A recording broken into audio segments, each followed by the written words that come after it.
Hello, everyone. Welcome to the next session of From Nothing, Lorna's story. I'm still a little bit sick, but I'm over the hill, I think, so hopefully I don't sound too broken up. Don't jinx it. We pick up where we left off after you've been sent back to bed by Tabernac. And so it is that day that you awaken, or at least maybe you'd get a little bit more rest. Probably mindless staring at my ceiling. Rather. Roll me a wisdom saving throw. It's always a great start. Pretty good. 21. Much better than the natural one that was before.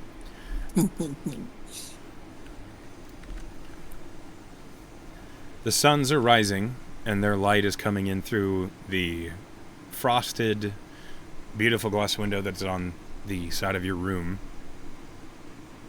Whether you've gotten any sleep or not, you lay in the bed, awake, as 5 o'clock comes around.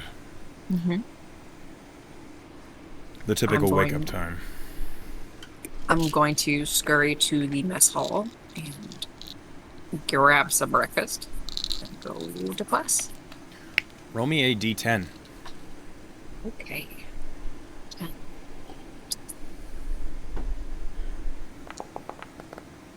Four.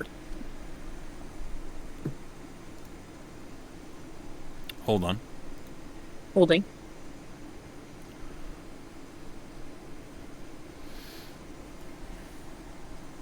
Okay, let me move the map. As you head to the mess hall and you get yourself something to eat,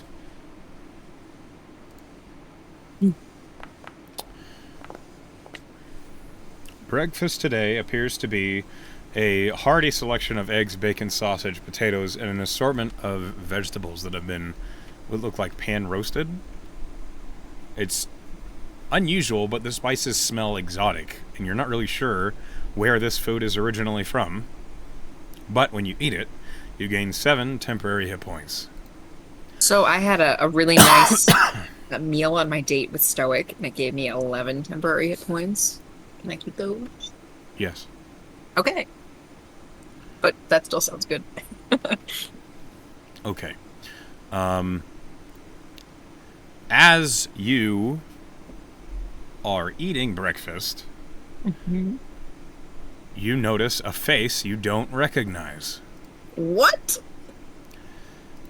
A woman with black hair that seems to be almost lined with lava sits at the table next to you. Her skin is almost like a chocolate, but it looks like the color one would expect of hardening magma. And you can't help but notice as she glances up and over at you, she looks friendly enough, but her eyes look like burning embers.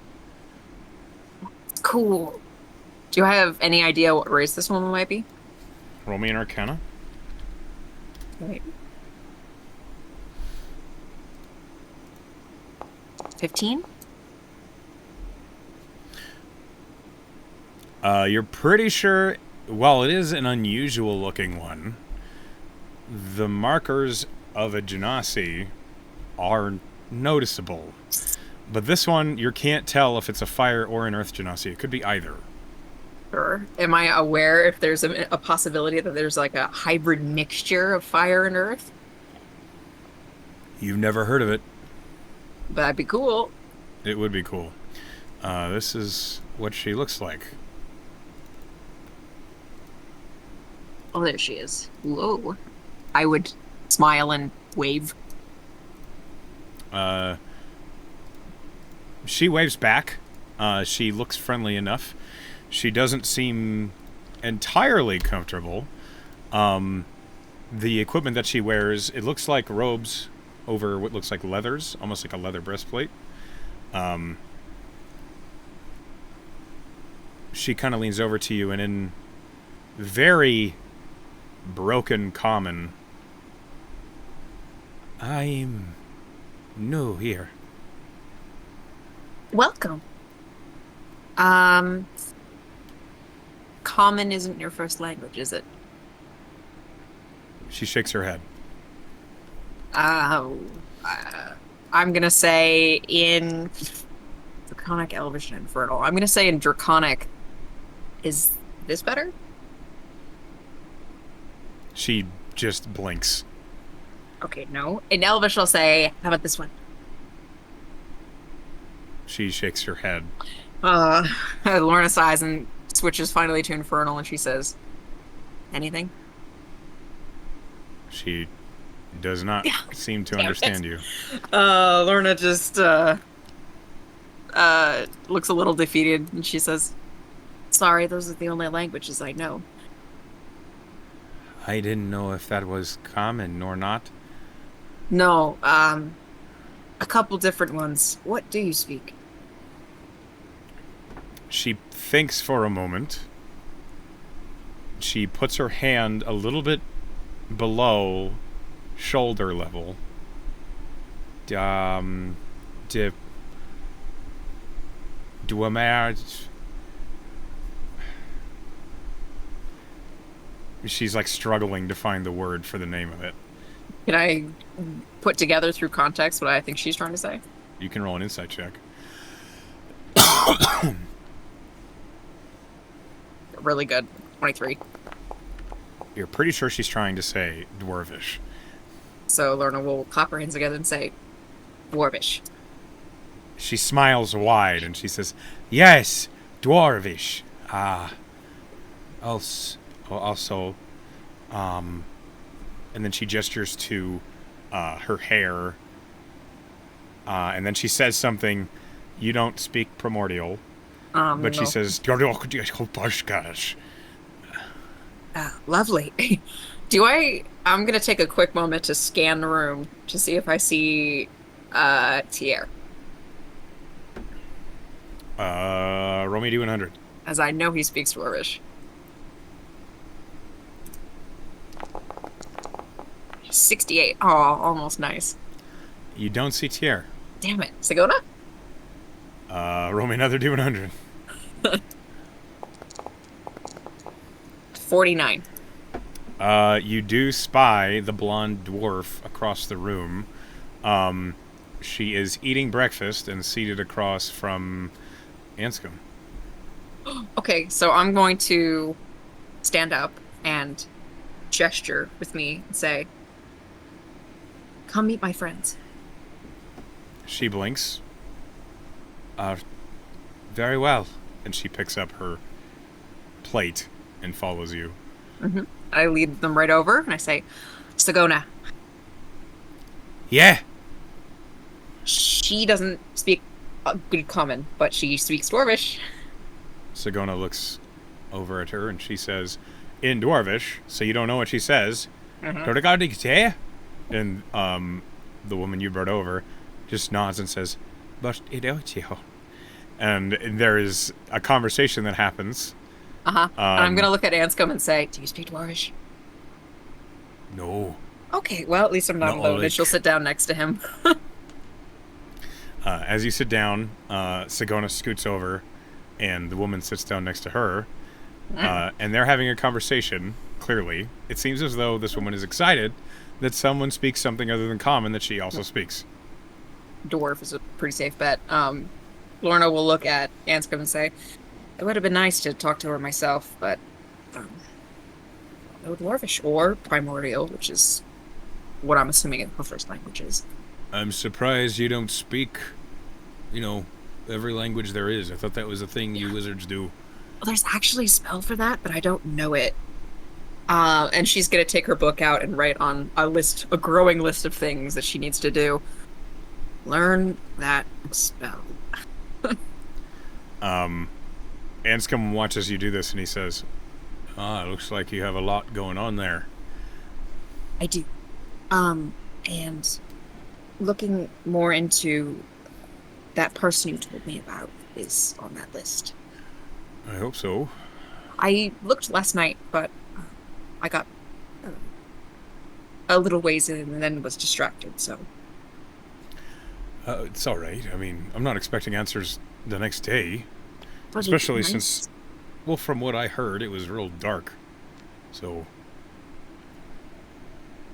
The book or the time period? the time period.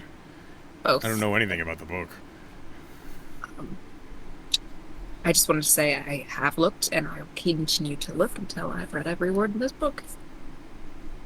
It sounds like it'll be depressing, but I appreciate the effort.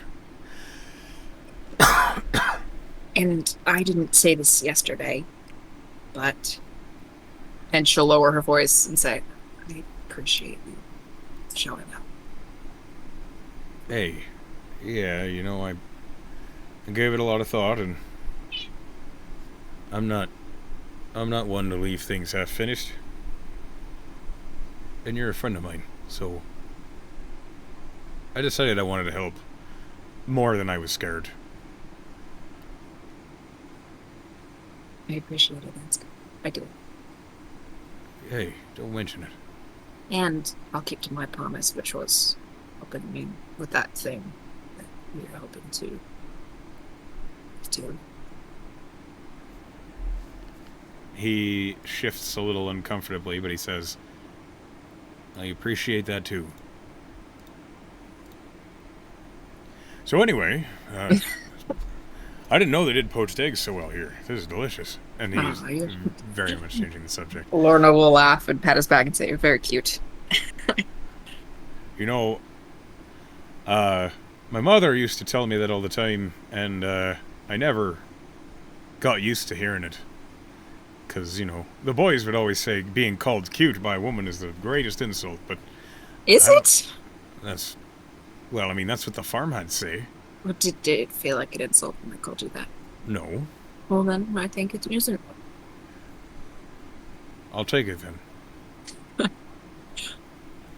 I think the farmhands would do well to meet you. Yeah?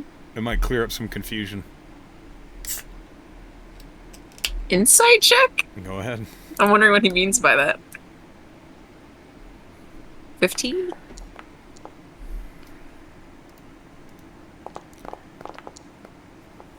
You can't read him.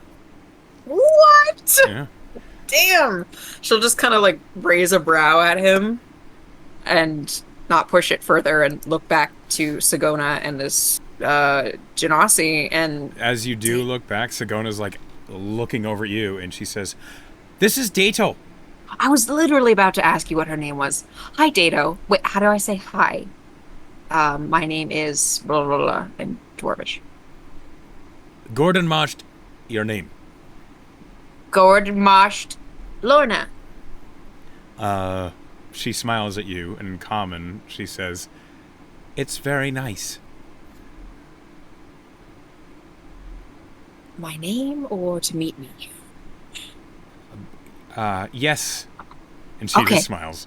I'll give her the thumbs up. And Sagona says, "She's from the Earth Plane." Wow. That feels unusual. What did you call that place? Sorry. And Dato says something, and she says, "The City of Gems." Oh, that's a name. Right. I've never heard of it. Sounds like something a city wishes it would be called, like we're the City of Gems, but they'd like have a really good jewelry district or something. But I'm gonna choose to believe that if she's from the Earth Plane and it's called the City of Gems, that it's probably actually made out of rubies or something. Probably. I mean, wouldn't you know? We're all studied in... What did... Can I look back in my brain hole and think about... Roll. I read about the water plane recently. Yeah, you did roll. You didn't really read about the Earth Plane, but you can roll an Arcana to see what you already know. Pretty good. 19. As you think about it, you have heard of the City of Gems. It's the main metropolis where Earth Plane dwelling individuals live. They It's all made out of live. rubies. It's made of all sorts of gems. The streets are rumored to be lined with onyx, and it is a beautiful city, known that if you take any gems from it, you are hunted down and killed. Oh. So it is ruled by a Tao, Mm-hmm. and it is also made. It's It's a place where genasi of the earth flavor are naturally born. And while they are basically just as commonplace as humans are in the prime material, they are a second-rate citizen compared to Dao, unless they are born into a Dao's family. Do I know the name of the ruler of this place? Not with a 19. Damn. Well, I would, like, quoting from a textbook I read a while ago, Lorna would list off all of that information. As you're quoting it off, at first, Sigona's like, Uh-huh. and then she's Uh-huh. just, all right, that's more than I asked for, but good to know that you know what I'm talking about. Well, I would just wish I could talk about it with Dato. You could learn I'm gonna learn a Dwarvish, spell for this. I'm gonna. or you could even learn Primordial. I imagine that would be useful, wouldn't it? Yes. There's a, and she like pulls her book back out and lifts it up, and like the long list of things that she'd like to get to at some point, and half of it is just different spells that she wants to learn. Sigona's eyes kind of glaze over as she reads down half the list. Right, exactly. So it's on there. You've got a lot to go. What have you been doing? I've had some, and she scratches the back of her head. Some family issues recently that have kind of preoccupied me. There is a long pause as Sigona just doesn't say anything, and Anscombe, both of you hear Anscombe chewing. He's like probably just staring directly down on his plate. Yeah, he's trying to really not pay attention, or at least look like he's not paying attention. And that is when you realize you're running out of time. You're almost late for class. Okay, so she would put toast in her mouth a la anime and look at the rest of the group, and particularly Dato, and say, "It was lovely to meet you. I hope we can get to know each other better." Can you say that in Dwarvish for me, Sigona? I got it. Dato says. And she waves. Sigona and Anscombe both wave to you as they are finishing up their own breakfasts, and off you go to the races. Yep. I met Dato. That's what you rolled. So I hope she and Sigona become good friends. Sigona needs a new Genasi in her life. As you head to class, as I try to find Tabernacle's classroom, there it is. You arrive, and it is just as busy as it always is whenever you get here. You see Callie Toothspring and Halliwell Halatheth are both here. They are pulling out their own books and getting ready for class to start. You see Callie is chewing on what looks like maybe it's jerky or something. And she glances up as you enter, and she says, "Hi, good morning." Oh, good morning. There is a pause, and then you realize the Tabernacle is already up here in his human form. And he looks over at you and says, "I trust you've gotten enough sleep now." Oh, I'm as fresh as can be. Perfect. Now, today we are going to continue our studies on extraplanar activity, and as such you are going to choose which plane you will be studying from. And he picks up another large tune that he's going to set in front of you. And I'd like you to roll me a d10. Okay. 6.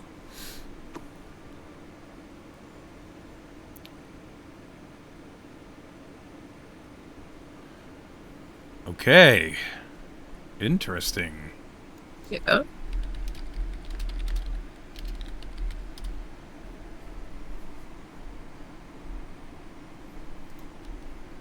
Hang on.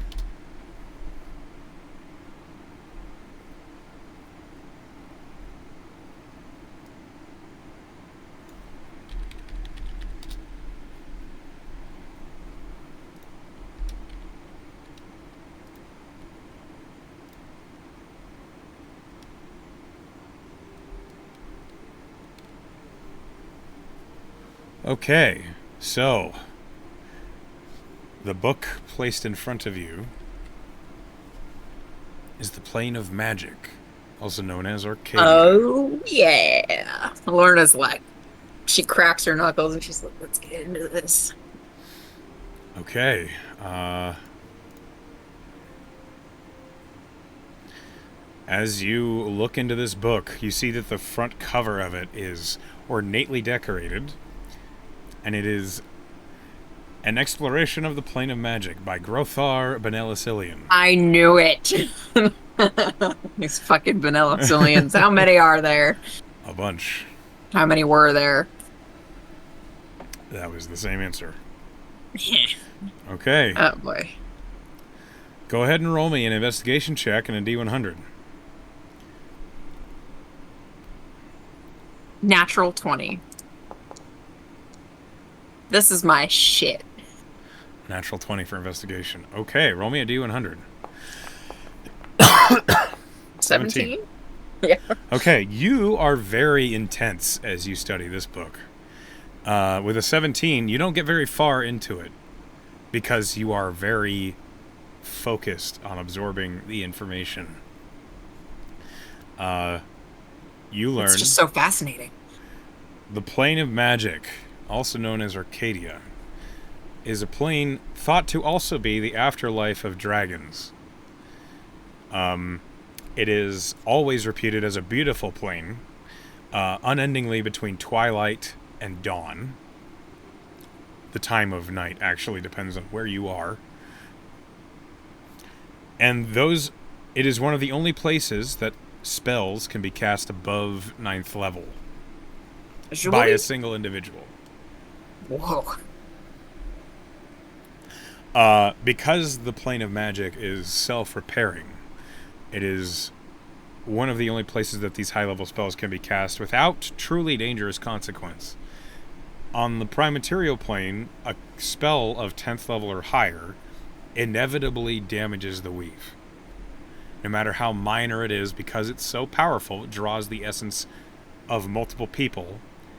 It's above the capacity of a single person to cast, and so the weave tears when that spell is cast. These are spells such as things that can make the island of Undertow float above the world. These are the sorts of things that can grant someone the powers of a god for a short period of time. These are the sorts of spells that can change a rule of physics for everyone. They are very dangerous, but on the plane of Arcadia, it is different. The plane of Arcadia is thought to be ruled over by Magos himself. As you read about it, you learn that when Magos disapproves of something that occurs on Arcadia, he just undoes it. Which is why... You just do that. Yeah, it's his world. And so, should a wizard cast a spell of 12th level or something that permanently changes something that Magos doesn't like, he just undoes it and says no. There are no punishments because the costs of such high-level spells are punishment of their own. Right. Because Arcadia is of such power, it is thought that many people in history have used siphons or magical, basically conduits, to try and drain energy from Arcadia into the prime material in order to bypass those rules. But because Magos himself controls the plane and his word is law there, no one ever gets away with anything for long.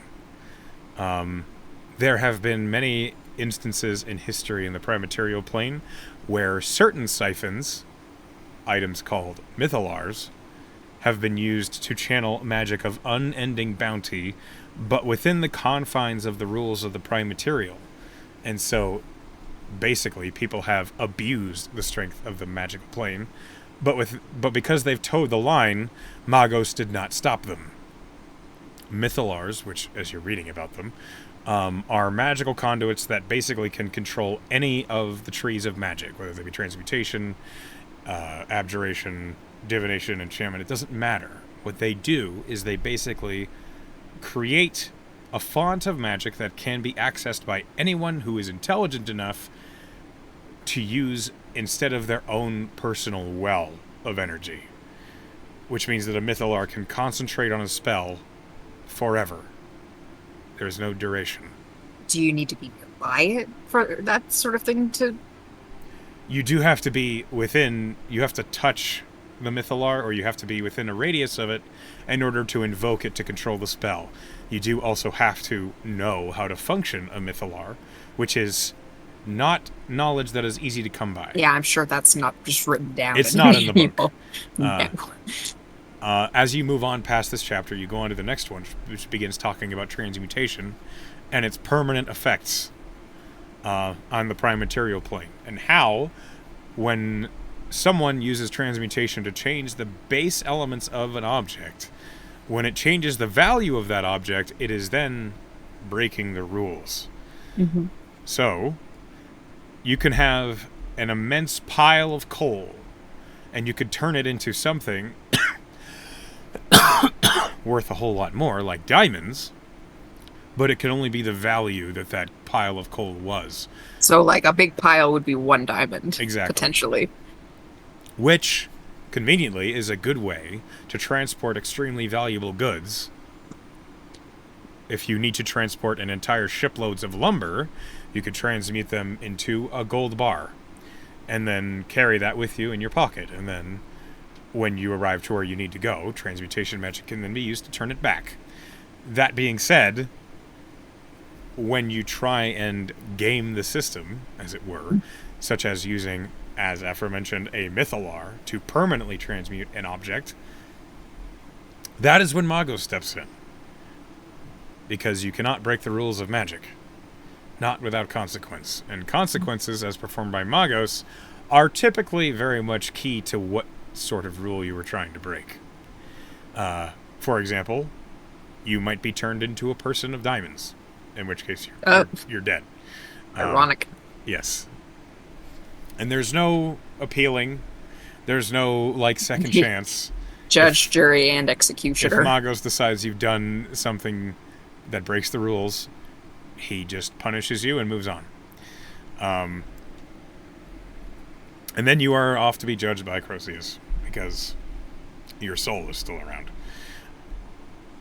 But as you're reading about that, there are only 2 instances of individuals that have been punished by Magos. One of them created the Iron Mistress,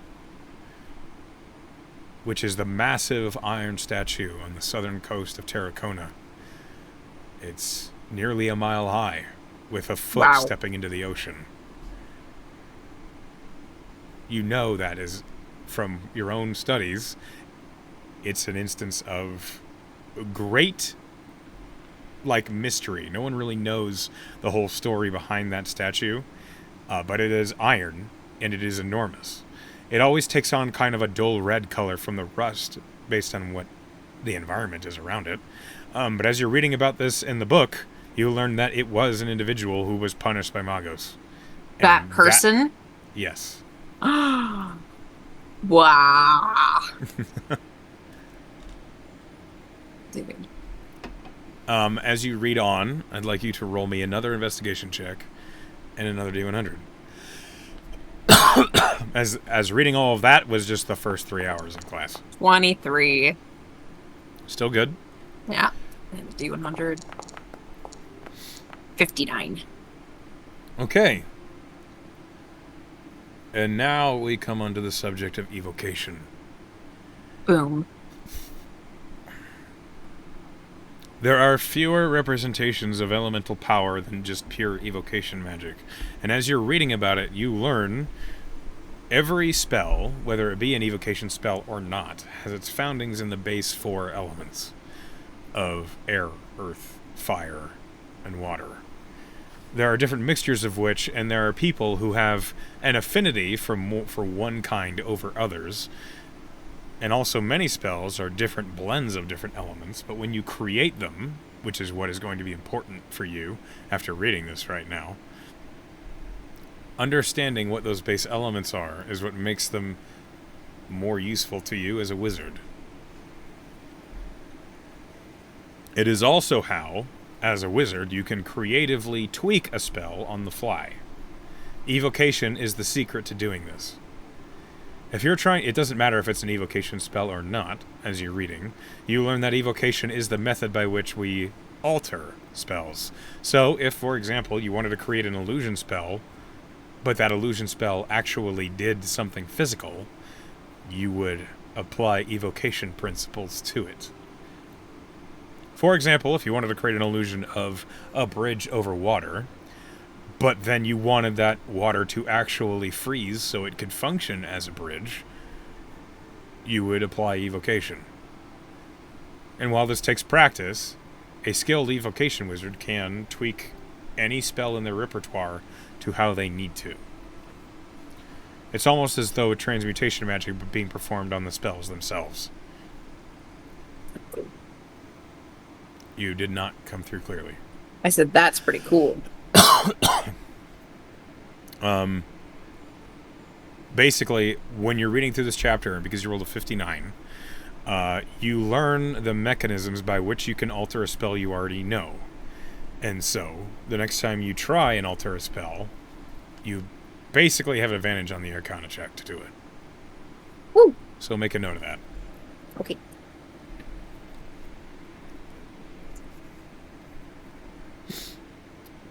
Okay. One more investigation and one more D100 roll, please. Okay.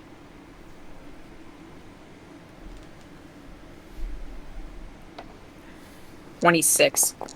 The natural 19. 26. Yeah. Okay. So fucking smart. And a 36.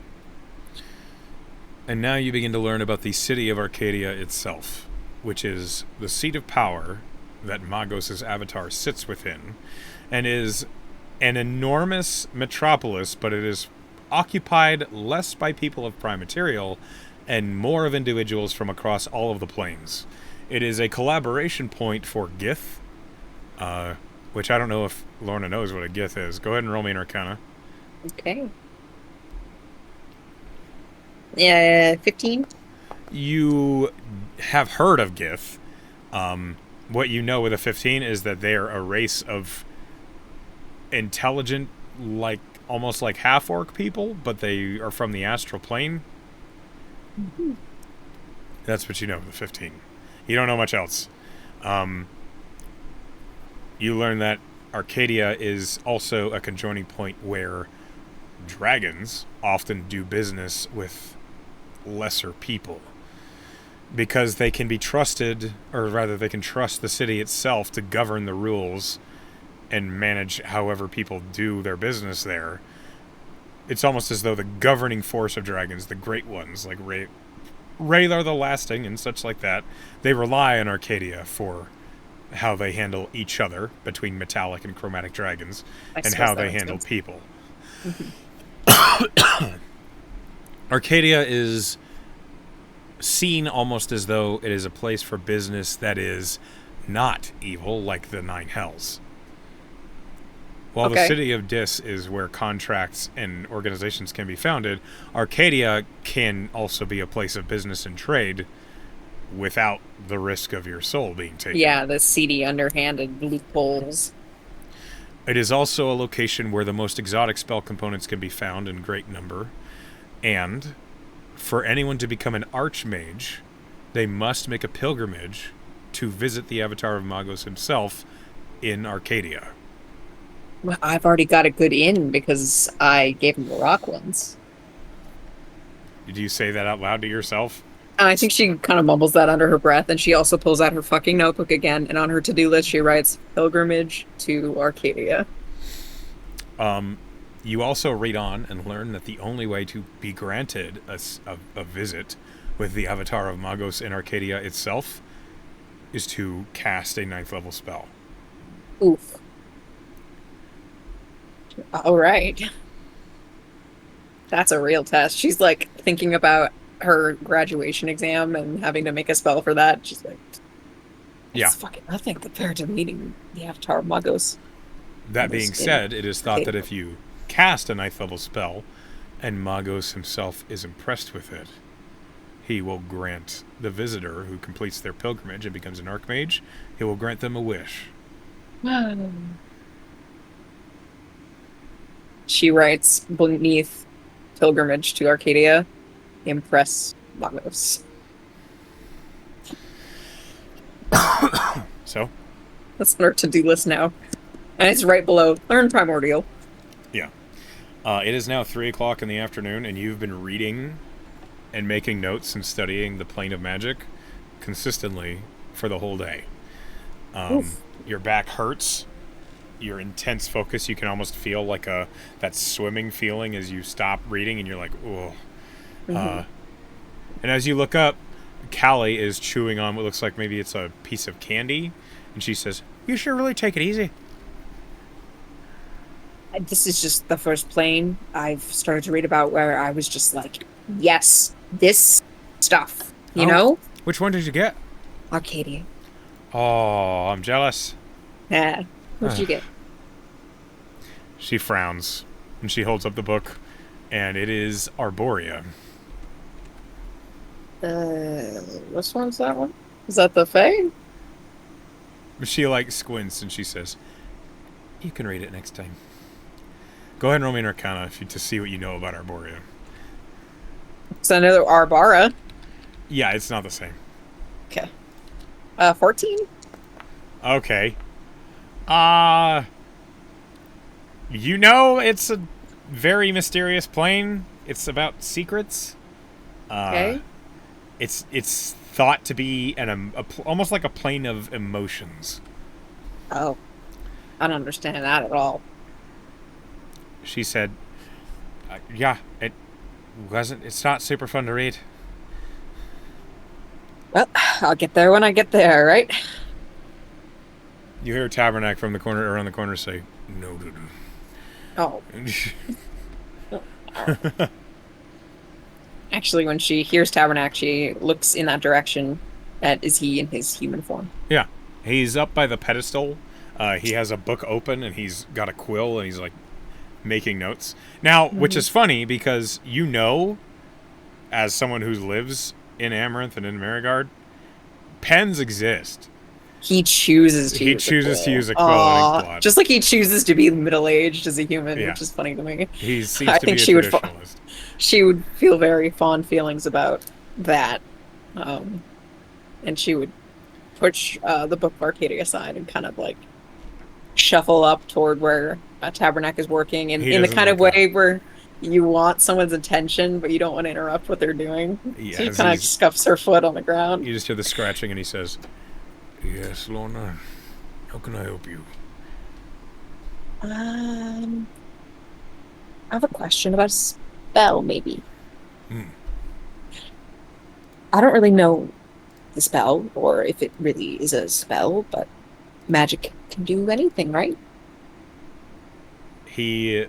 Most things. He like within reason. sets the quill down and looks at you and says, "Magic can do many things, but not everything." But like lots of things. So transmutation is your specialty and the one that I want to make mine. Mm-hmm. Is there a kind of transmutation spell that you can use to change someone's body? How do you mean? In like you were one thing and now you're something. You're speaking of a permanent change. I suppose. There are a few methods one could perform this. One spell, which I believe is beyond your means, is known as True Polymorph. If the caster should so choose, they can polymorph an individual, including themselves, into something else. And if they focus on it for the entire duration, the change will stick. Now, if they are dispelled, they will return to their original form. Okay, so it's kind of permanent, but like there's a chance that it could go back to the way it was before. Correct. Could it, like if you were born a dwarf, could it make you a surrounding bone? You are speaking of reincarnation. Am I? Yes, it is not a spell we, as wizards, are capable of. It is a natural magic, one where the soul is bound, but The body itself is changed by the nature of the world around them. Um, I'm not following. Should you... It's I will explain. okay. Should you perish, and your body become deceased, and your soul be visited by Croesus and whisked off to wherever it is your afterlife will be, one of the means of bringing you back is reincarnation. It is a spell that can be cast by rangers, druids, and certain clerics. It is a natural magic, which means that it is magic bound of Amaranth itself, the world around us.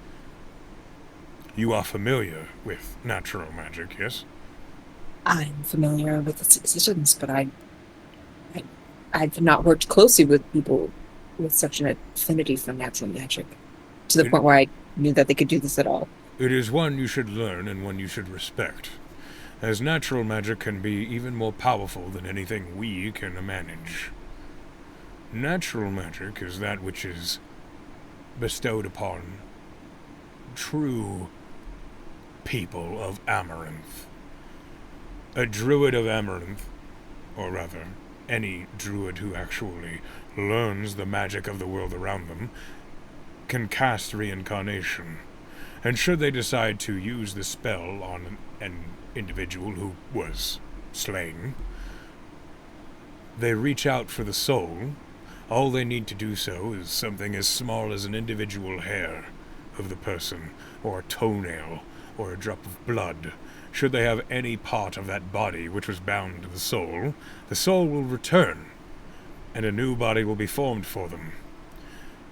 Their body is almost never as it was when they left, however. Is it up to the caster, the druid, or the natural magic user? Nope, I'm afraid not. It is up to the world around them. Often, if one is reincarnated where there are many great and tall trees, or deep, fathomless pools, they might become a wood elf, or a triton, in those respective places. Their new race often reflects where it is that they are, but in places of magical oddity, it can truly be random.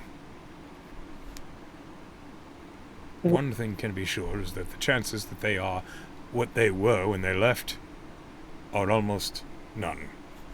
But they Even could gender be can change. really. So, this kind of has. Sorry, this is really new information for me.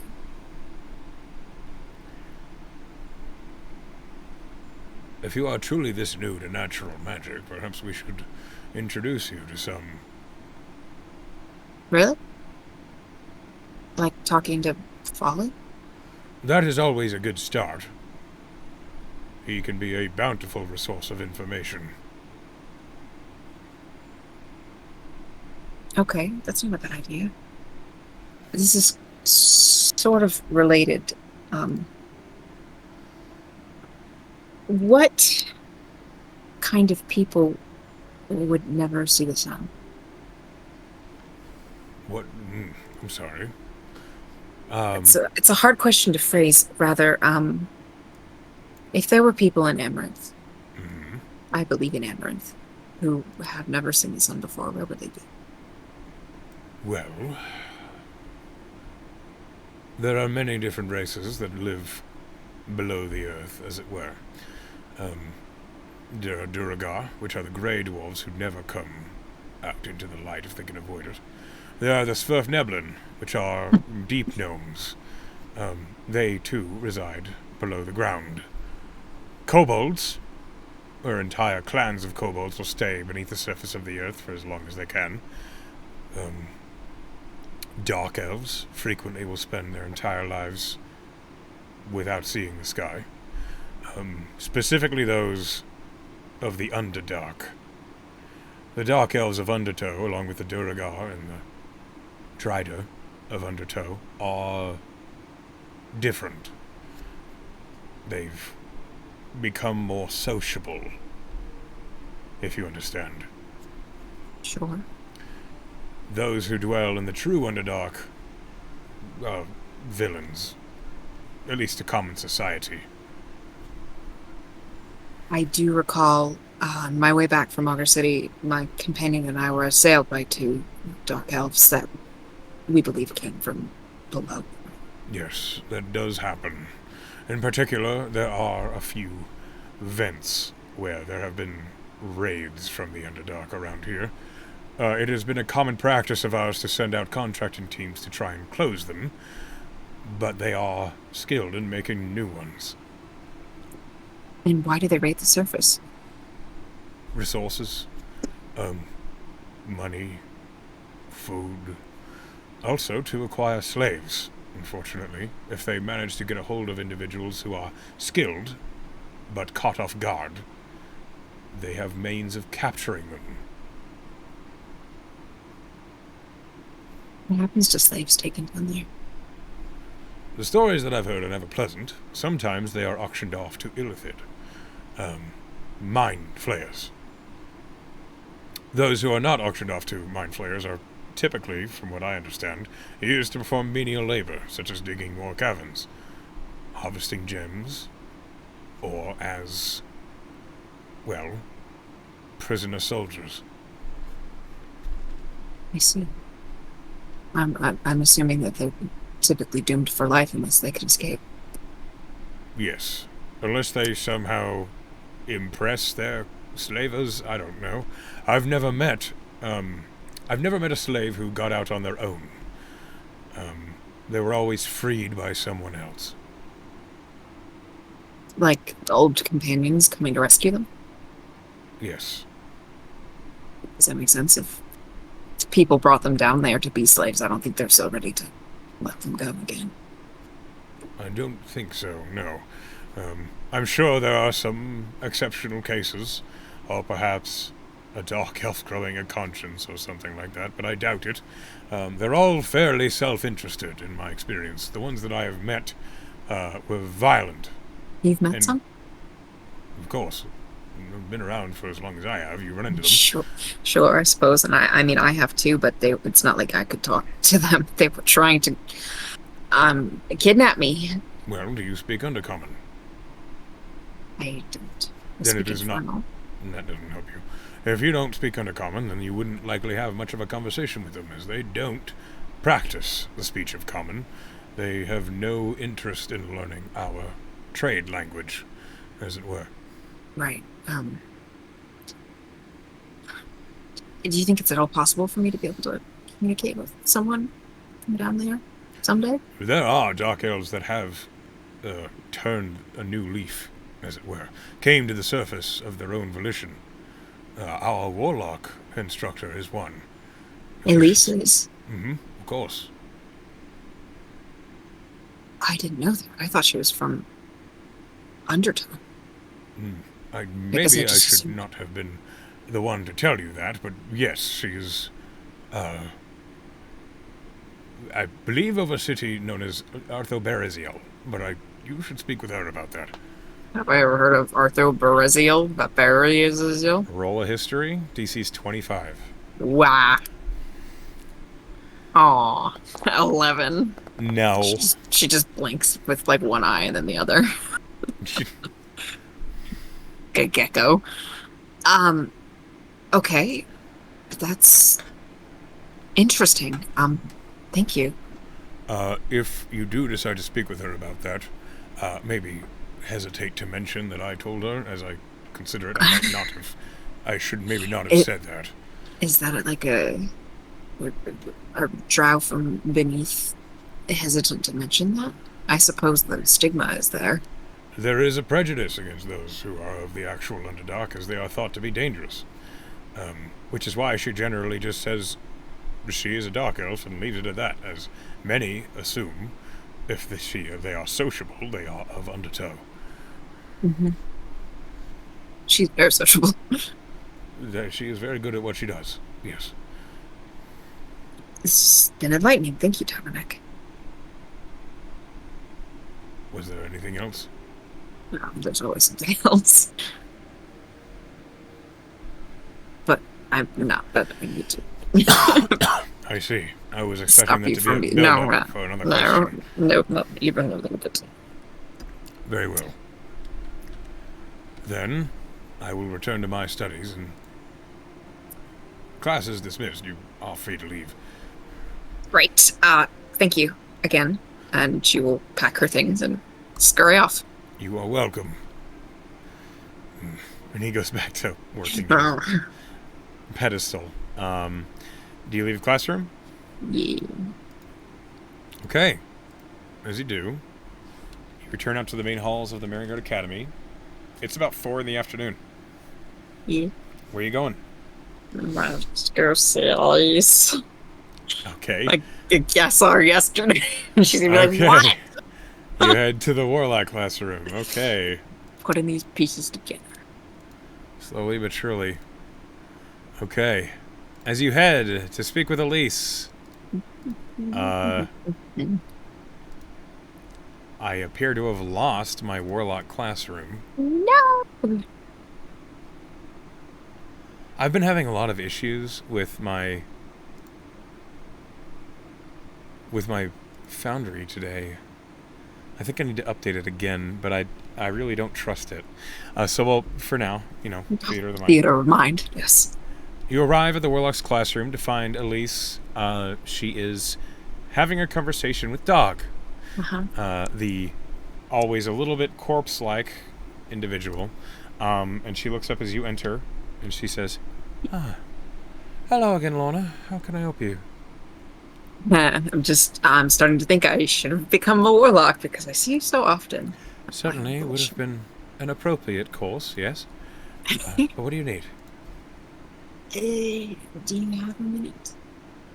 For you, always. And she sets the book aside, and Dog is continuing to write in it, and she gestures to the seat near the piano bench as she sits down. I go and join her. How can I help you? Recently, I've been made aware that you might have some experience with life below. Roll me a persuasion check. You really? Because now you are getting into personal. Oh, not great. 13. 13. It's not great. I promise this isn't pointless. Okay. Well, may I ask why this is relevant? Because you know how I've been kind of retracing my steps in my history? Mm-hmm. I think I came from there, so... Sweetheart, you are not of the correct birth. No, so the thing about that is, I had a memory recently, really, like last night, where I'd never seen the sun before, this guy. And seeing my hand the way it is now, and she holds up her real hand, the one with her actual coloration, and she says, and this was a shock to me too. And there was a man in my memories, and I remembered him being a slave. I think I've changed in more ways than I thought I did before. I see. This man, do you recall, was he wearing a collar? Was he? Roll me a history check. Dirty 20. No. He wasn't when I saw him. We were on the surface at the time, but he did have scars on his face that I remembered were made by a lash. Huh. Okay. Dog, would you mind excusing us for a few minutes? The Warlock student looks up, rolls her eyes and tips her head, picks up her book and walks out of the room. Do I get the impression that she heard anything? She heard all of it. Oh my god! I'm gonna have to have a conversation with her later. As she leaves the room, Elise says, "There are a few things you must know. Yes, I am of the Underdark. I am one of those who have switched sides, as you may say. Quite literally, to the surface. Yes. I don't mind speaking with you about this, but only if what I think you are suggesting is correct. I believe so. There are ways to learn if you are right. Really? They hurt. Great. Is it something we can do now? It is something I can begin now. Okay. I will reach out. Well, okay. I imagine you wish to keep your soul intact, yes? The primary one, yes. Should I reach out to my contact, a devil by the name of Azar Uriel, and I get a piece of your soul, he can look into the history of it and tell me what you were born as. Okay. Now I warn you, if you were born as something not a dark elf, if you were born as something from the Underdark but not one of my kind, there are repercussions that could happen. From your paid contact? From you? No, not from Azar Uriel, but from wherever it was that you left. What do you mean? If you're from a place that's never seen the sky, and you were a slave, they are looking for you. I don't believe so. I feel like I had a position of power, and this was a long time ago. I see. Well, I warn you, this is not going to be painless. She kind of lifts her fake hand and kind of wiggles the fingers and says, "Bring it." You say that. This is important to me. This is very important to me, it is. No matter the cost. You're sure? She waits just a brief moment as she kind of weighs everything, and she says, "Yes, I'm sure." Very well. I hope you don't have anything planned for the rest of the night. Oh. All she says is, "Oh."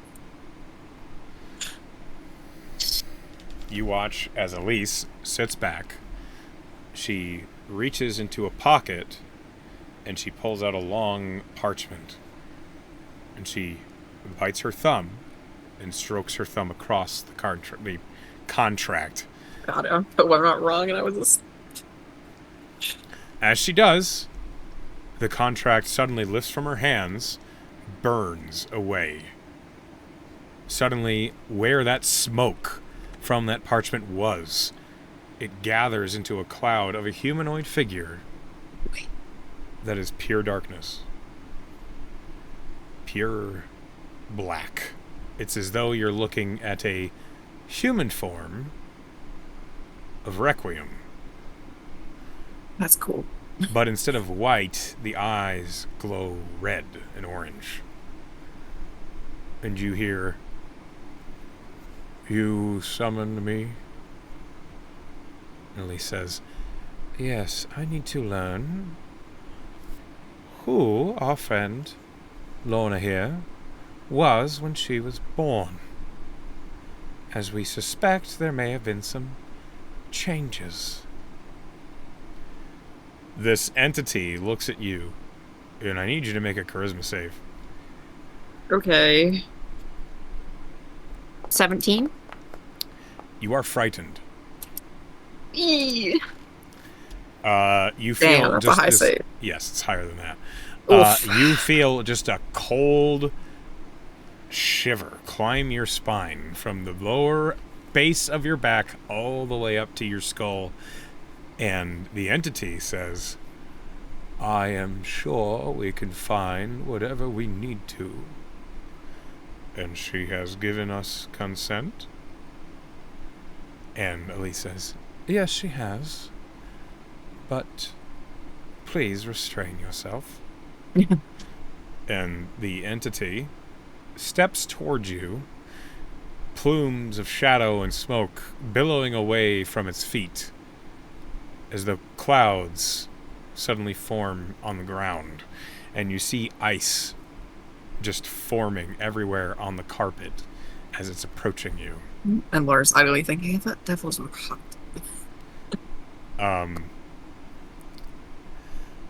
Okay. I need you to make a con save. Okay. 14. I don't like that look you made.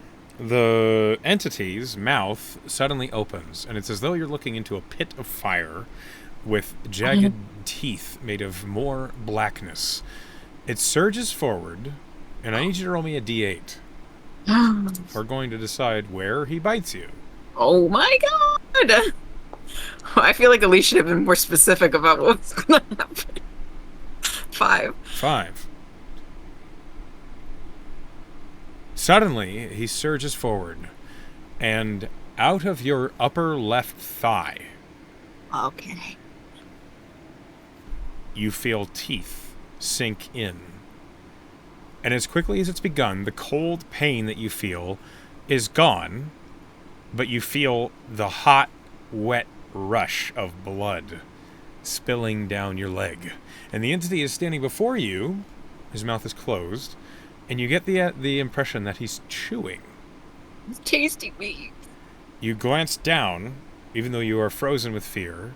You see there is a large bite out of your thigh. Huh? You can see the muscle. Ugh. It hurts a lot. Yuck. You took 23 points of slashing damage. Oh my god. I have 4 hit points. Thank God for those temp. Woof.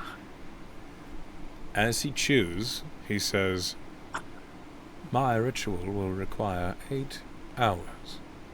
Once I have the information, I will provide it to you, he says as he's turning to Elise. And Elise, who is looking at you with concern, she says, thank you. I believe our business here is finished. And almost as though she has dismissed him with an instant word, the individual, made of black, suddenly seems to melt into a tiny pool of blackness that vanishes, and it smells of sulfur and carbon and coal in here. Elise, seeing that you are bleeding, stands up, and she's moving quickly. You can see that she's maintaining her composure, but she does look concerned. Did she, like, insight check? Did she expect that? Roll an insight check. Oh, 21. I mean, I'm sure she has an amazing bravado, but, like, Well, let's find 21's out. pretty good.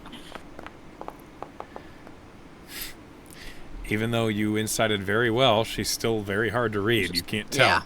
Yeah. Her deception's probably off the fucking charts. She steps up to you, and she produces from somewhere a potion.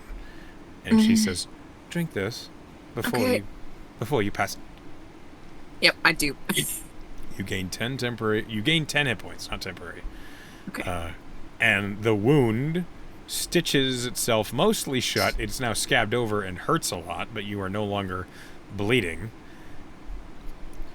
I will find out in the morning if you are correct. You are going to have troubled dreams. Because the devil just took part of myself. Yes. Right. Yeah, that makes sense. Who was that? Azar, Prince of Intelligence. Um, I've heard the name before. Didn't you say that he was kind of like the above to Hushan? Mm-hmm. He's also, well, that was just a portion of him. Oh my A God. tasker, as it will. And I do recall a conversation we had where you said that there's a potential I might be able to make a contract with him. There is, yes. I hope he likes what he tasted then. I don't think that matters. Okay. Are you alright? It's been a weird couple of weeks for me. Of Does it look that, I'm sure. does the wound I have look like it's gonna leave a scar? No. Okay. The way it is scabbed over, you see it's smooth, and it, like, the clothing around it's a little bit damaged, but it doesn't look like it'll be hard to repair at all. It Okay. does hurt. She'll look at Elise and say, other than what I was, wouldn't be able to know anymore, like maybe my name. Unlikely. We'll only know what you were born as, not the name titled to it. If I wasn't a dark elf and I was something else, how would that how would that cause a problem like you said it might? Well, if you were a Duragar, it wouldn't. If you were, say, a Drider, it wouldn't. If you were even a Deep Gnome or something along those lines, it wouldn't. But if you Like a were, resident. yes. However, if you were a captured entity, or say, a Githyanki, or a Githzerai, they would be searching for you. It's been about 400 years. Well, we will know that for sure, actually. We will know when Really? you were born, yes. That um in my memory, there were clothing I saw. I assume mine. The man told me that we could probably sell them. She kind of describes what they looked like to her. The coloration, the weave, the style. Um, okay, I'm gonna roll a history for Elise. She rolled a 2. Oh, She's basically is listening, and she says, that could mean anything. At least it doesn't mean anything to me, I'm afraid. well, they looked at the very least nice. Not Mhm. like I would have anticipated. I had a brother. The man in my memory mentioned him. I don't have a surname. I don't know what his first name is. Velvin. Spell it. I he didn't write it down. I could take a crack at it. If you're playing off of noise alone, there's no way Just to know. noise. There's no way to know if it's an elven name or a dwarvish name, there's no way to know, unfortunately. She's like tutting as she thinks, Mhm. and she says, I don't feel as though there's anything I can do in confidence until I have the information from Azar.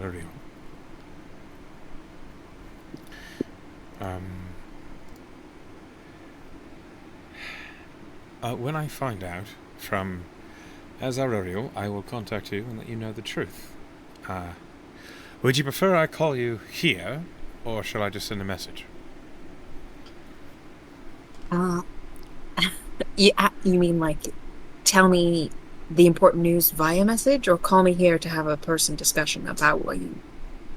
I mean, I could just send you a message revealing the truth, or I could call you to join me here where we can talk I about it. I think I would like one. This is kind of a lot for me to be All right. experiencing right now. Then tomorrow I will reach out to you and summon you, as it were. Okay. Thank you. You are welcome. Best of luck. I don't know what'll be the best answer. Maybe I'll just say I'm half elf. That was just a weird dream. That could be the case. I don't think it is. I suspect with the amount of history going on around in your head, I don't think that's the case, which is why I am pursuing this. But I suppose it could be. Since this was about 400 years ago, when did you live down there? Roll of persuasion. I hope I do better than the first one.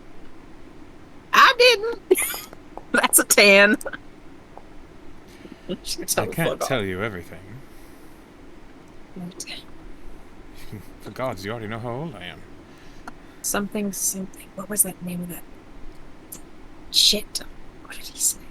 That's the name of the city. Can I try to recall that with the history checks if Pen forgot? Who? I'm asking you, DM. You forgot the name of the city? That, Elise, that Tabernac had said. Athar Berenzio? Yeah. There it is. Lorna says that, because I know I'll say it wrong. So close. My accent church. I don't actually know any Undercommon. Or maybe I did. I don't know.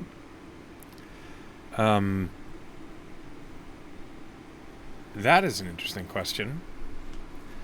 If you do come from below, should you not speak Undercommon? I am very gradually recovering memories. I see. So perhaps that's something you might remember. Maybe. Interesting. Well, should you recover that memory, stop by, as I'd always love to have a conversation in the old tongue.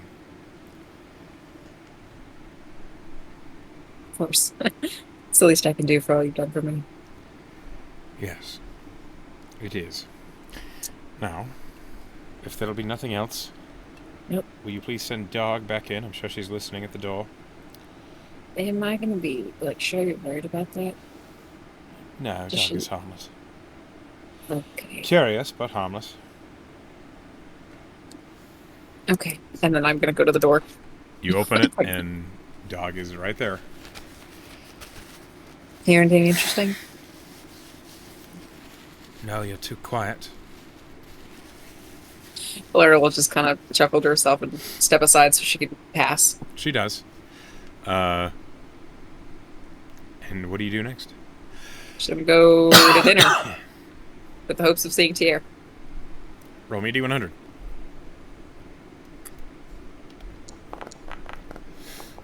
Three.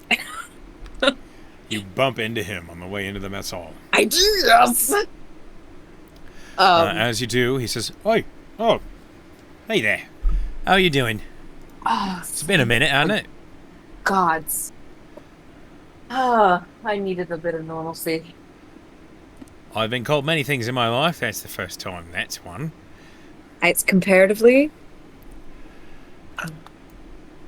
you're Well. quite normal. Well, in that case, what can I do you for? As he marches straight up to the mess hall counter. Yeah, she's trailing after him. She says, well, we're going to eat, and then you're going to come with me. And you're not going to protest. All right. It sounds like we're in for a good time. Okay. Roll me. We grab food. No, you don't roll it. Hold on. I have to roll dinner. Roll for dinner. Roll for din din. 9 temporary hit points.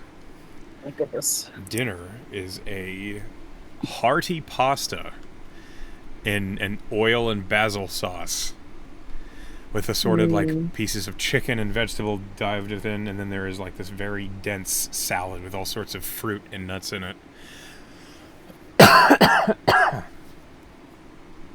You recognize this as Tredonian food. Yum. I'm kind of from there. Yeah, Tier is excited about it, and he gets himself a huge heaping plate of both, and he says, "Now this is my kind of day." All right. Is this from Priscillas? It looks like it, doesn't it? Uh, Just like Mum used to make. I think she'll just watch as she eats her own food in amusement and fondness as he happily digs in. Yeah. You watch as he actually does a thing where it seems as though part of the salad is actually spinach leaves. And as he scoops up a bunch of noodles on his fork, he also gets a big forkful of spinach leaves and then eats them together. I think she would mimic that. It is delicious. Hmm. The fruity harshness and acidity in the salad complements the oil in the pasta very, very well. He sees you doing it and he says, "That's a real Pertonian if I've ever seen one. Now you know what you're doing." You are a people rich in culture, Pierre. Yeah, we are. As you are seated there, many of your squad kind of show up. Good. Sagona sits down next to you. You see Anscombe sits across next to Tier.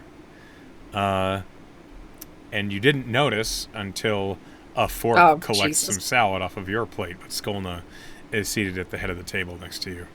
So you can take my food, but if I try, I get a knife. She looks at you with like the fork in her mouth, and you just hear the as she pulls the fork out from between her teeth. One of these days, Skolna. One of these days. She looks at you and she's chewing, and then she finally says, "Try to stop me." Oh, man. That's so cool.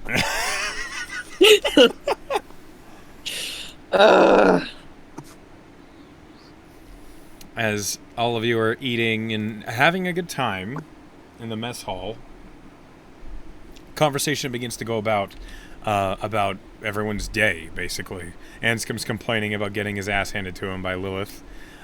Tier is complaining about getting lost in the woods and instructor trying to find him. Sagona's complaining about how fucking boring learning about Melisandre is, and why she should ever care, because it's not near. It's not near, of course. It's basically everyone's just complaining about their day, but there's an air of comfort about it, as everyone is just like friends. They're just complaining about their days, and some are like trying to one up each other about how their days sucked more. Lorna's privately thinking about the fact that an archdevil took a bite out of her today. Yeah. But doesn't share that information.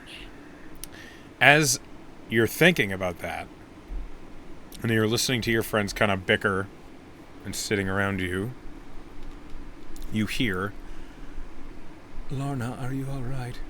You hear Requiem talking to you. Yeah, I am, buddy. "Your soul is bleeding." Wait. She did tell me that there was going to be consequences for this. How does it look? Unwell. Like, it won't ever heal, or... It may. I don't know. How much was taken? There's a pause. And you feel Requiem doing his best to try and make physical contact as he rests his snout on your thigh, where you were bitten. And he says, "This much?" The pet is in the head. You feel it's almost like the memory of petting a dog, as your fingers stroke over the ethereal fur. The price of knowledge. I hope it was worth it. We'll see. I am here, no matter what. I know. Such a good boy. You then realize that Sagona's been talking to you. Sorry, what? I said, have you heard from that one fire lady from this morning. Dato? Yeah, that's the one. Have I heard from her? Have you seen her? Well, I'm, she'll look around the room. You don't see her. No, I don't. She said she was new. Sigona, you had more of a conversation with her than I did. Right, I just wondered if you saw her. That's all. Do you know what class she's taking? She said sorcery. Oh, yeah, I don't even think I've been near the sorcerer's classroom. Well, you wouldn't, would you? No, they're kind of the antithesis of us. Uh, They get handed everything, and we actually have to work for it. there's like an air of uncomfort. I'm mostly kidding. Yeah, mostly. It's like a 60-40 split. Hmm. All right. Well, I was going to ask you. Well, she's brand new and all, and I realize that she's a sorcery student, so maybe doesn't get along too well with wizards. But she really seemed lost. So I was going to ask, if we see her, are you going to try and show her around? I mean, I'd be happy to. I just wish I could communicate better. Well, you're better at people than the rest of us. She kind of blinks. Sure. Tier says, "Now hold on a minute. That's not exactly true, all right?" And she'll like nod her head and say, I kind of agree with him. And Sagona looks at Tier and says, Plus, Tia speaks Dwarvish. "I do." Well, how about we make this a group effort? That's not a bad idea. Is looking at you, and Sagona says, "Whatever. I was just trying to look out for a new student. We could always use more allies." I appreciate that. And I think so too. She seems nice. And Right. if I was lost and was having trouble fitting in, I would appreciate if people reached out their hands to me. There is a slight, like a pause as everyone kind of thinks about that and considers their own beginnings at the Maryguard Academy. And Anscombe says, "You're right. Yeah, I don't know why we'd even give it a second thought. Of course." Yeah. I need to learn to comprehend languages. She opens her book where it says comprehend language and she just underlines it. Okay. After that discussion, dinner kind of continues quietly.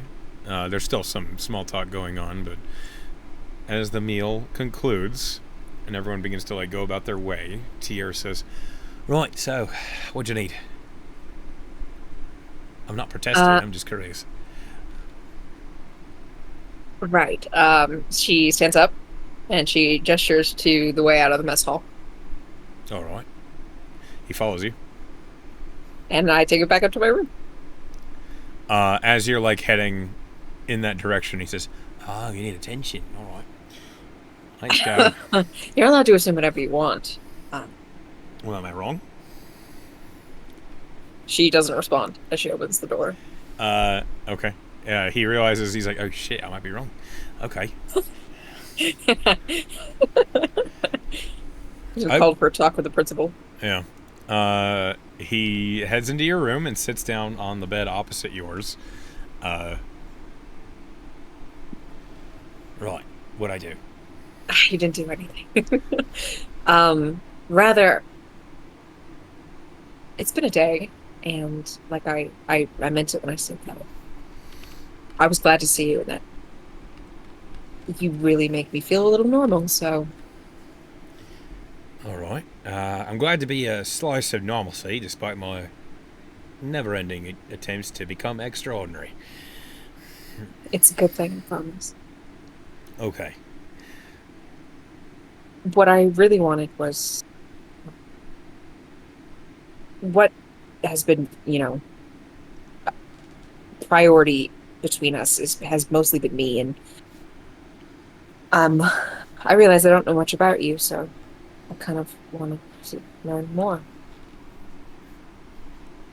Oh. Like, tell me about yourself. Well, I, I mean, what do you want to know? Well, I know you were raised by dwarves. Yeah. She kind of gestures like, well, there has to be a story there. Why were you a pirate? Okay. Or why do you follow Tindra?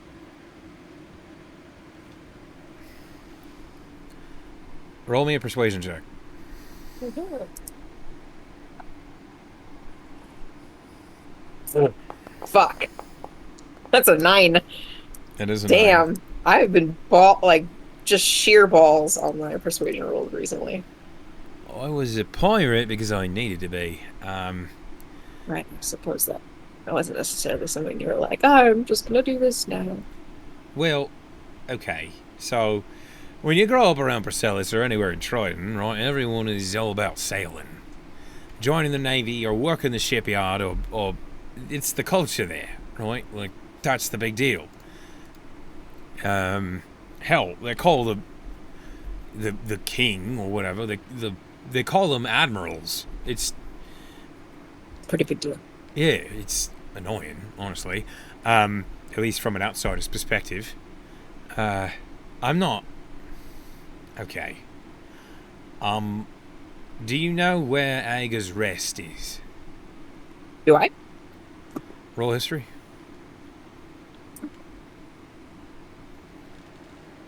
Just terrible rolls. This is an 11. No. I can't say I do. It's a it's a small town built around a temple in northwest Priscillis. It's not part of the city. It's on the island that is Priscillis, and that's where I was born. And I never knew my parents. I was a porch baby, as they call them. I see. Um,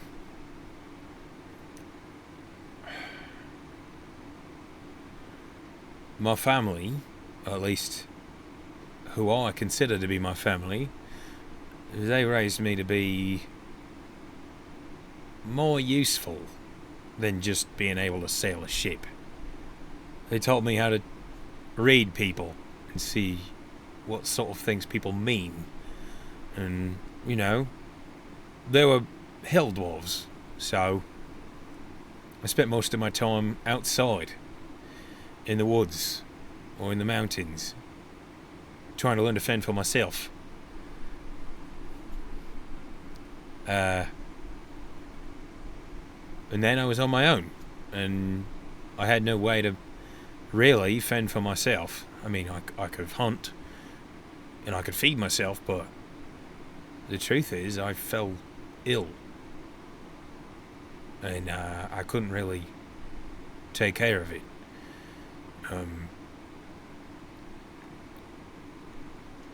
You see, he kind of struggles for a minute.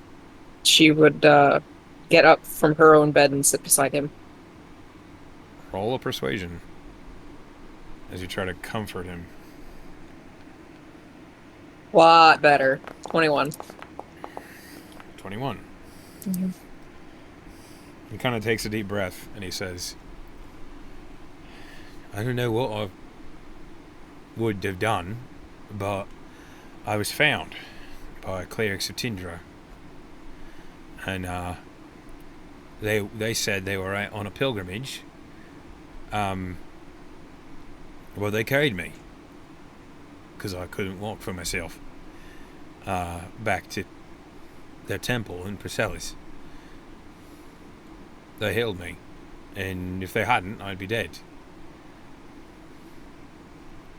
I remember I was bedridden for months. Could barely breathe. But after they took care of me, I saw what they were about. You know, freedom of spirit, loving those who show you kindness, and pleasurable trysts, as it were. You know, you commit yourself to one person, but the act of just, you know, the act of loving is something that everyone should do, because it shows other people that you care, and there's no harm in it. There's no deceptions. There's nothing more true in meaning than physically loving someone, because you can show them that you can comfort them and that they can comfort you, and that it matters. And I believed in that. So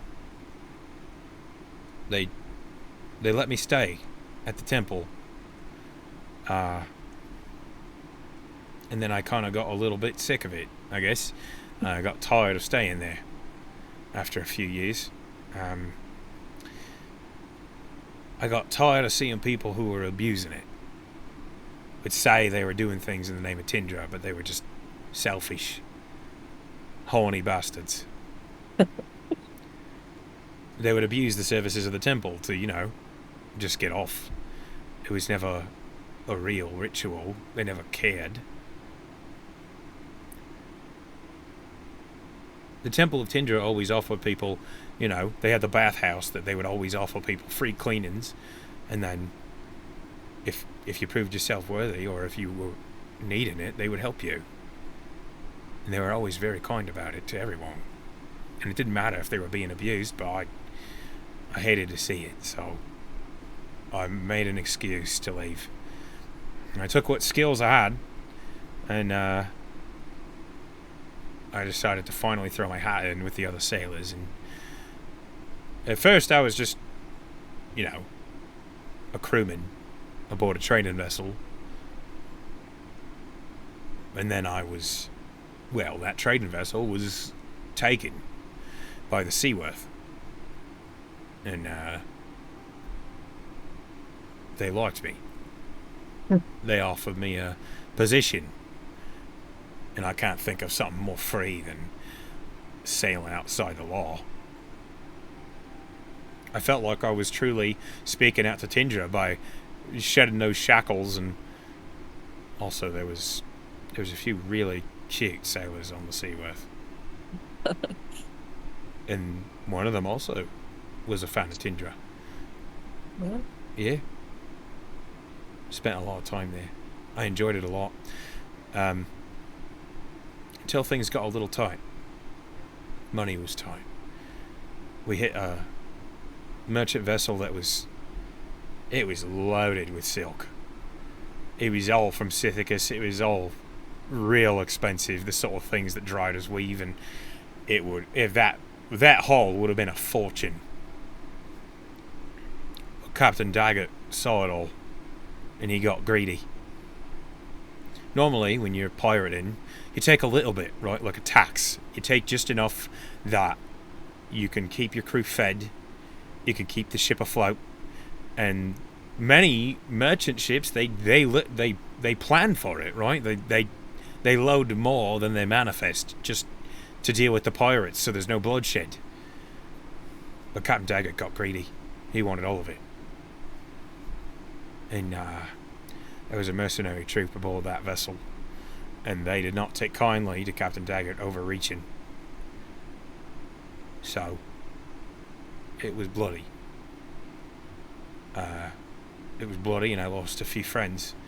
I had not seen it quite like that before. So I tried to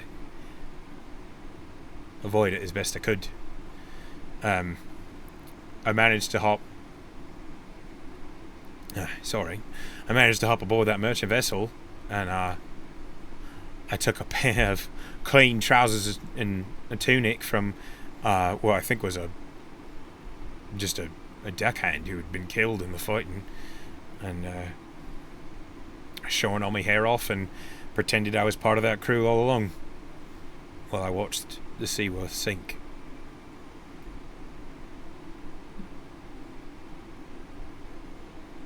And that was it for me. I didn't ever want to lose friends like that again.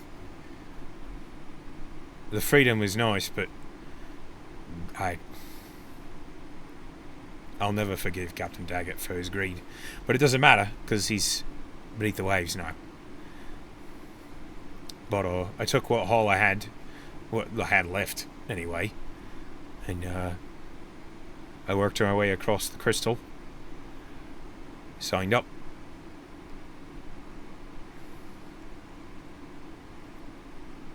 I think while Lorna was listening, and when he finally trailed off, she would pull him into a hug. He'd hug her back. It would be a tense one, as he's still reliving the emotions. Uh, you would feel the tightness in his back and his shoulders, that he's not enjoying reliving this. Thank you for telling me. Hey, I mean, I know all about you, so I suppose it was only fair to like give a little bit. I didn't like the idea that I had been using you because you've been so kind to me. And like you said, in your experience of the Temple of Tindra, that kindness can repay to me. I want you to know that Hey, I don't take you for granted. it's nice of you to say that. I realize the situation wasn't exactly ideal. I learned all that about you in kind of a storm of infernal, but Mm. I appreciate you seeing it that way. Thank you. And I didn't feel taken for granted. You didn't? Maybe a little, but not really, Mm. no.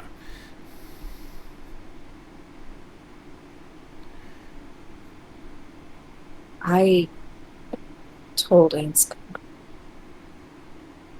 about me. All of it. I think so, but at least at that point, all that I knew. How how'd he take it? Um, he was hesitant.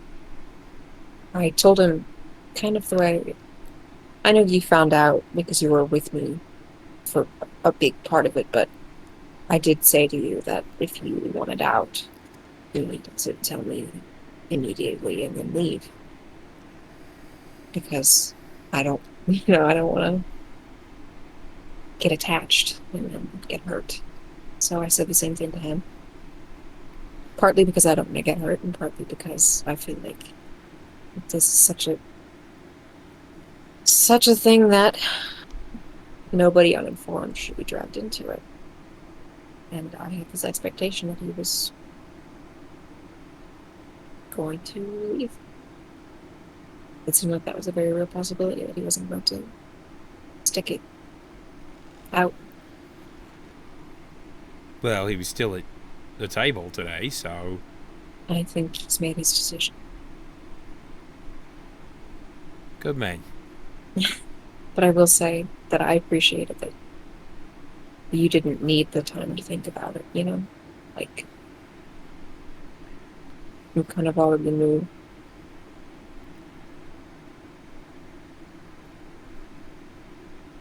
Well, I suppose one doesn't really know how they'll react until their feet's over the fire.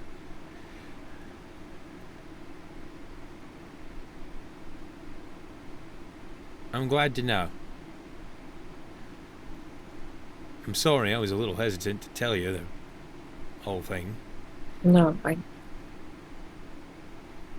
as I learn more about myself and the emotions that come with those memories, they're hard to relive. I held back on one detail that I shouldn't have, now that I think on it. The dwarves who raised me, and what I fell ill from, they died from it.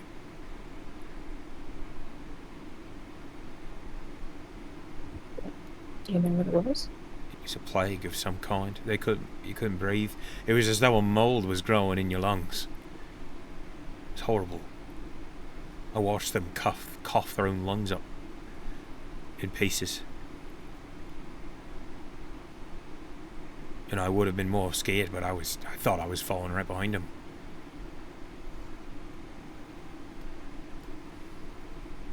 So you lost your family. My second family. I don't know who my first family was. I don't think they can. Right. There's an old saying the folks at the Tinder Temple used to say, friends are the family that you choose. And I like that. I do too. And I want you to know, I'd choose you every time. I think Lorna would be a bit struck by that and would kind of quickly look away because her eyes would kind of well up.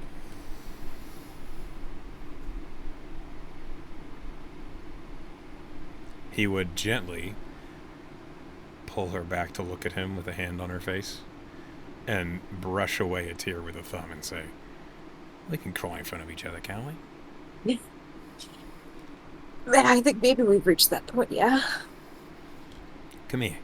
And he would pull you into a genuine hug, a more relaxed one. And when he finally pulls away, he says, now, you're not trying to spend the night alone, are you? Not even a little bit. Good.